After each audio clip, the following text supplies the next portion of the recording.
Live from WTVO Rockford and your home team.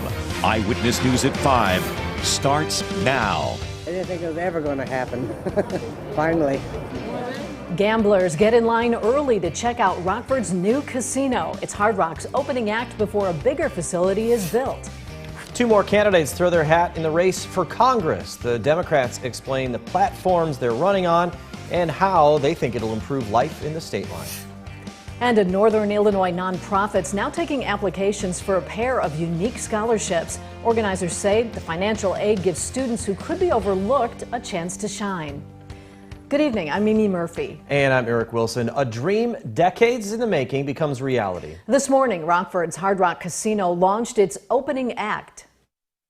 5, 4, 3, 2, 1, 0.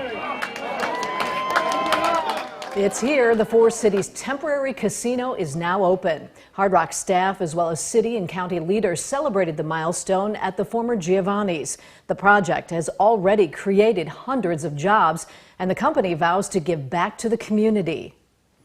The casino's parking lot has been packed since early this morning, with people hoping to leave a little bit richer. Michelle Rave has been tracking the action since the doors opened. She joins us now live. Michelle? Eric, Mimi, I was here early this morning when the ribbon was cut and people were allowed inside. There was literally a line outside of the door this morning, but for now I've been seeing a steady stream of people walking in and out. But they tell me one thing, they're excited. There's finally a casino here in Rockford. Yeah, no more 2-hour bus trips. It's right here. 5 minutes, we're here. Yay! Lori Johnson and Mary Jo Leatherby were some of the first people in line to get into the Rockford Casino, a Hard Rock opening act. The building filled with over 600 slot machines. Oh, the lobster. I like poker machines, that's me. The parking lot was full an hour before the doors opened, with a line of people wrapped around the building. Hard Rock International COO tells me there's so much people can do. It doesn't look like a temporary facility. Number two, we've got a couple of nice little food and beverage outlets. And lastly, it's a safe, comfortable, secure environment. Linda McCarville and her daughter came from South Beloit and say having a casino in Rockford means they no longer have to travel far to gamble. Well, usually my daughter and I, we used to go to, is it Iowa? Iowa. But now that it's here, we're coming here. Why go all the way there? We might make a little trip out there, but other than that, I'd sooner come here. Right, it's close. After checking out the casino, Linda tells me she was impressed. There's quite a few machines. I thought that all machines are going to be taken, but they weren't. So that's good. It's not that crowded in there. I love that. So yeah, it's perfect. And she came out a big winner. It's very exciting. I only started with $40 on this one, and I ended up with $362.60. So that's pretty lucky. Others hoping they can run with the same luck. We're happy. We can just win today. We'll be even more happy. And if you didn't get a chance to check out the casino today, don't worry, because the casino is now open 24 hours, 7 days a week. For now, reporting live in Rockford for your home team, I'm Michelle Rave. Thanks, Michelle. A hazardous materials situation disrupts classes at Beloit College. Around 9:30 this morning, a mixture of pool chemicals was spilled at the school's powerhouse. That sent dangerous gas into the air. Fire crews shut down that part of campus as well as a portion of the Riverwalk nearby to clean up the mess. Students and staff were asked to stay inside until the situation was under control. As soon as we knew that there was an issue, we closed the building, evacuated all students and staff, and sent an alert to our campus community. Investigators say 3 people were checked out at the hospital. All of them are doing fine. A Beloit teenager is dead after an overnight crash in Rock County. Just before 12:30 this morning, investigators were called to the South State Highway 213 between Kettle and Smythe School Roads in Newark. Police say the 17-year-old was headed north in a blue Ford Focus when he left the roadway, drove through a ravine, and slammed into a tree and power pole. The boy was reportedly wearing a seatbelt but died at the hospital. A driver is recovering after an early morning crash in Boone County. This happened just after 7 near the intersection of Irene and Bloods Point Roads in Fairdale. A semi-truck and a van crashed. The van rolled on its side and fire crews had to break the windshield to free the driver. The semi had some front-end damage. No word on what led up to the crash. Kyle Rittenhouse breaks down in tears as he testifies in his own defense. There were 3 people right there. The 18-year-old is accused of killing 2 men and hurting a third during protests in Wisconsin last summer. Rittenhouse became emotional when describing being chased by one of the men he eventually killed. Later in the day, the judge and the prosecution got into a heated discussion over improper questioning. Defense lawyers are now asking for a mistrial. The pool of candidates running for Representative Cheri Bustos' seat in Congress continues to expand. Eyewitness News is your local election headquarters. Former Rockford meteorologist Eric Sorensen can be added to the list. The Democrat says building connections and trust during weather events makes him a good fit to represent Illinoisans. Sorensen plans to use his scientific background to solve problems facing the state today. Now I think we definitely need that person to be in Washington that has the scientific background to say, hey, these are the steps that we need to take so that we're not bankrupting the next generation. Another Democrat with ties to Rockford also wants that congressional seat. Former state representative Litesa Wallace has a history in politics. In 2018, she ran for lieutenant governor alongside Daniel Biss. Wallace says her experience as a mother, state leader, and social worker make her a perfect fit for the job. Last summer, the Democrat stirred up controversy when she raised bail money for anti-police protesters. Wallace says she values working families, child care assistance, and a living wage. Families are the building blocks. So you have your families, you have your neighborhoods, you have your community, then you get into state and nation. So I will really be fighting for things that will help families not just survive, but to thrive. Voters could have a lot to choose from during next year's primary. Here are those candidates. Today's announcements mean there are now 7 people publicly running for Bustos' soon-to-be vacant seat. 5 Democrats, 2 Republicans. You can find more information about each campaign on mystateline.com. Students looking for some financial aid have a few new scholarships to apply for. They're through the YWCA of Northwestern Illinois. The Bright Future and La Voz Latina applications are open for young women and Latina students, respectively. Each scholarship is worth nearly $2,000. Leaders with the nonprofit say it's important to highlight and reward minority groups who might not get the same opportunities as other students. You cannot truly empower all women until we've eliminated racism, because we're not all given the same sets of opportunities and foundations, quite honestly. Eligible high school seniors can find a link to apply for the scholarships at mystateline.com.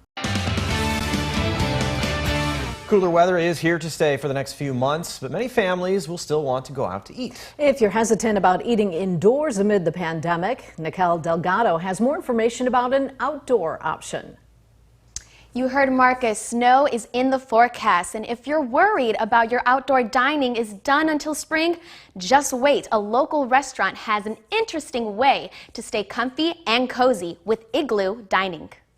Joseph's Steakhouse and Oyster Bar on Spring Creek in Rockford is embracing winter with these. They have 3 igloos set up. Each one seats up to 6 people and comes with heaters and blankets. The igloos are individually decorated and each one is different. Right now it is a fall theme that will soon change to Christmas theme, and then they'll move on into Valentine's Day. So we have noticed that we're getting a lot of phone calls for people that are still kind of afraid to come out with the pandemic and want a little bit more privacy. If you would like to book a cozy igloo, there is a fee. Each person needs to bring a donation for Toys for Tots. I'll post those details in this story on mystateline.com.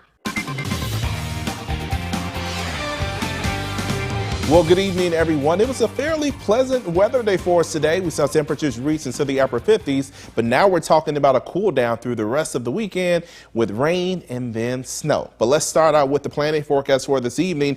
Isolated showers are possible. Otherwise, it will be cloudy, and we'll notice temperatures generally in the low to mid 50s throughout the night tonight. So we won't cool off from pretty much where we are right now.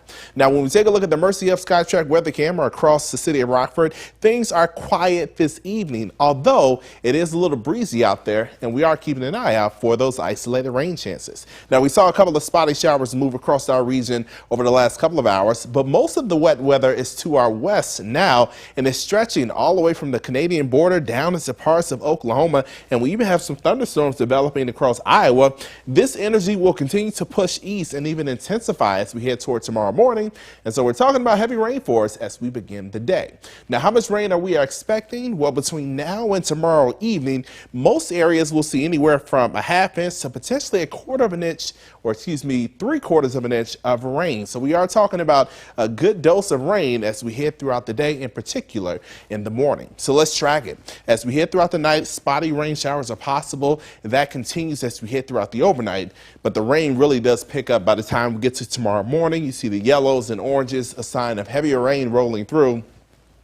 And we'll continue to see that wet weather just impact us. So by 9 a.m., if you have any morning travel plans, so whether you're headed to work or maybe a late start to school, we're talking about a lot of wet weather out there and also a lot of wind too. So it will be windy and wet. Now, the bulk of the wet weather does clear out by the time we get to lunchtime, and we'll have to watch out for an isolated shower in the evening. But other than that, we'll notice more wind and colder air moving in. And you'll notice a sign of cold air because by the time we get to Friday, we're looking at scattered snow showers all across our region. Now, at this point, we're not expecting any accumulating snow on the ground, but you will definitely experience the snow flurries and even a couple of snow squalls as you are traveling around the region. This is something you really do need to plan for as we head toward Friday.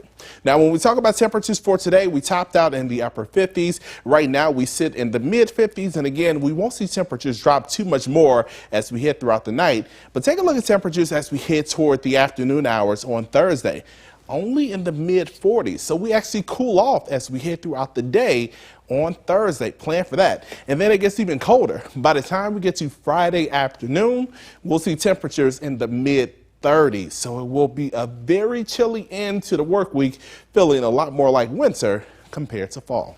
And then lastly, let's talk about the wind. We're talking about strong wind gusts being out there, and this will be the case not only for today, but throughout the next couple of days. So plan for some breezy and windy conditions. Tonight we'll be down to 52 degrees, mostly cloudy, windy with isolated showers out there. And the 7-day forecast shows that we have rain in the morning Thursday, snow showers for Friday, and then we are quiet up through much of next week.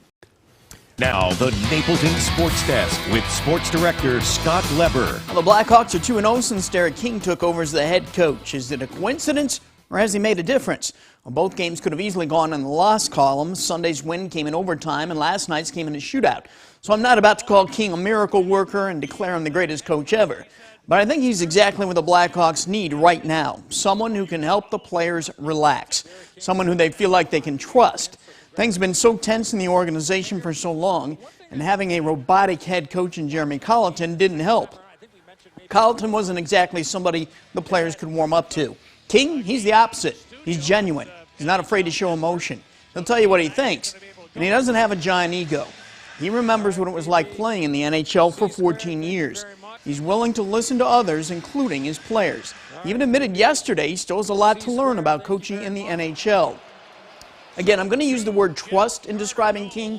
The players can trust him. His system might not work, his strategy might not be the best, but King will have his players' backs. His only agenda is to see his players succeed. I expect the Blackhawks to perform better with King on the bench, and for no other reason than they'll find it's a lot more fun playing hockey again with King around. Odell Beckham Jr. is looking at signing with one of 3 NFL teams, the Chiefs, the Saints, and the Packers. He wants to play with a contender. And whether or not the Packers are interested in him, nobody knows. Is Beckham Jr. a fit for Green Bay? They could use another proven receiver. They might take a chance on him since he'd come cheap. Davante Adams is friends with Beckham Jr. Adams wants to see him in Green Bay. You know, there are two guys the Packers need to keep happy, Adams and Aaron Rodgers. If both of those guys want Beckham Jr., then I could see it happening. Beckham Jr. doesn't seem to fit the mold, though, of a Packer, a guy who sulks a bit if he's not getting enough touches. But after the humbling experience he's had in Cleveland, he might be willing to settle for being a second or third option. Can Beckham help the Packers? Yeah, if he can stay healthy. He's battled injuries throughout his career. Beckham's not a superstar anymore. He's just a solid receiver. And really, that's all the Packers need. One more solid weapon for Rodgers to work with and more depth in case another receiver comes up injured. Marcus will have his final weather check in a moment. But first, here's a look at what's to come on News Nation tonight. U.S. inflation hits a 30-year high, and President Biden finally acknowledges the problem. Will he do anything to actually fix it? Plus, the new word some moderate Democrats are using to describe themselves. That's On Balance. Now here's Dan. Thanks, Leland. Tonight on Dan Abrams Live on News Nation. Fighting to work from home for just an extra hour of sleep? What about everyone else who doesn't have that luxury? Plus, Kyle Rittenhouse takes the stand, the fiery moments in court. That's tonight on Dan Abrams Live. That's all coming up tonight on the fastest growing cable news network in America, News Nation. That's available on the cable and satellite stations you see here. You can also head to newsnation.com.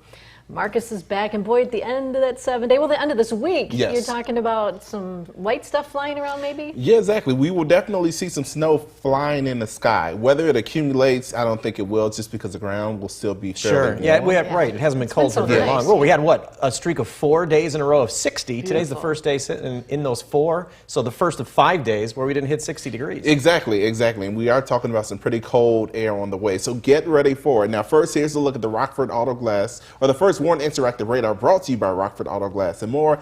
Things are quiet at the moment, but we do see some green on the map, and tonight we'll be down to 52 degrees, and that's pretty much where we will stay as we head throughout the overnight. Now, the 7-day, I talked about that cold air. We'll take a look at Thursday with rain temperatures in the low 50s, cooling throughout the day, and then we'll be down toward the mid-30s Thursday night to Friday with snow in the morning.